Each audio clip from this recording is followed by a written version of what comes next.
Kumiko and the Shadowcatchers, Chapter 4. Far from my house and the farms and the roads, beyond the boats like slippers lined up against the steps of the shore, 10 dragons snarl and grumble like the midnight sea around them. "What do you mean, Kumiko must destroy the book?" Tomoto growls. The forest dragon sighs. "Trees arch over the lives of humans. They take in the sun and the words that fill the air around them until whole histories are written inside their trunks. I have traveled to every tree in every forest to hear these stories. But there is one in particular you must know, and that is how the Shadowcatchers began. Long ago there was a village which stood deep in the valley of a mountain. This valley was filled with magical creatures. They played in the streams, hid in the trees, and circled throughout the sky. But the villagers of this valley had no powers, and found that, unlike cattle and goats and pigs in their pens, these magical creatures could not be controlled or easily understood. To these villagers, there was no value in any creature that was not of use, and since they could not catch them, or eat them, or ride them, they found they were only useful as something to blame for their troubles. If their crops died, or their chickens escaped, if a drought dried up all their water, or they had too many daughters, they blamed wicked magic.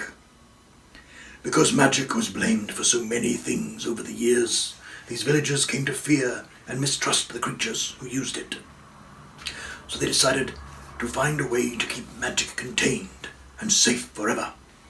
They learned one spell from a lonely creature who lived by the moonlight. He told them how to absorb magic through shadows, unaware of the danger in his words.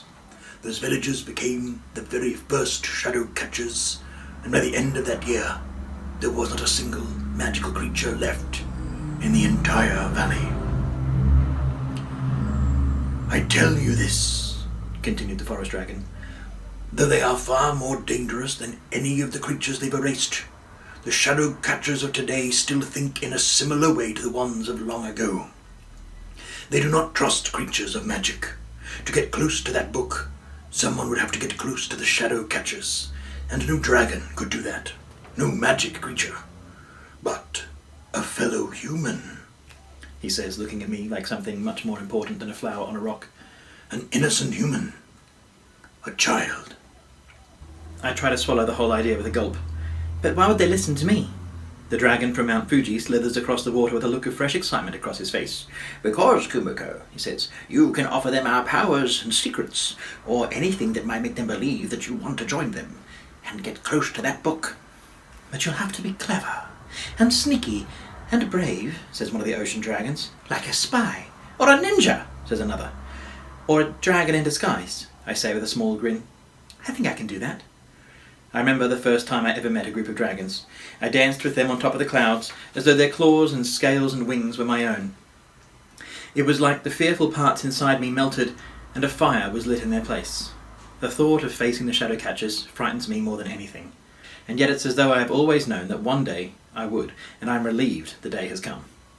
The dragons and I debate our plan until the moon has risen high into the sky, and fog has rolled in like a blanket around us. When all is said and settled, the Council of Ancients spirit away, one by one, back to the strange places they came from. Tomoto and I skim silently through the low-lying clouds to the small, familiar blue roof of my home. As I climb back through my window and under the covers of my bed, I pull Tomoto's heavy tail close to my chest. Away from the Council of Ancients, I can't help but feel afraid of the journey ahead. The enormity of the idea weighs down on me like a sack of rice, and my skin prickles with worry. But Tomoto is good at hearing the questions I don't ask. He hushes me through the window. "The rest of tonight is for sleeping, Kumiko, and everything else, especially the Book of Shadows, lies far away for now." But, I say anxiously, how am I supposed to destroy it? Tomoto's heavy breath blows like warm summer gusts across my arms. "That is what you are setting out to discover, and I know you will find an answer. It might not be an ordinary book, but you are no ordinary girl." As the sweet night air and the dragon's breath mix with the lingering smells of the sea, my head grows weary with sleep. I hope you're right, I whisper, as I settle deep into my cocoon of covers, like a caterpillar waiting to grow wings. Which brings us to chapter 5.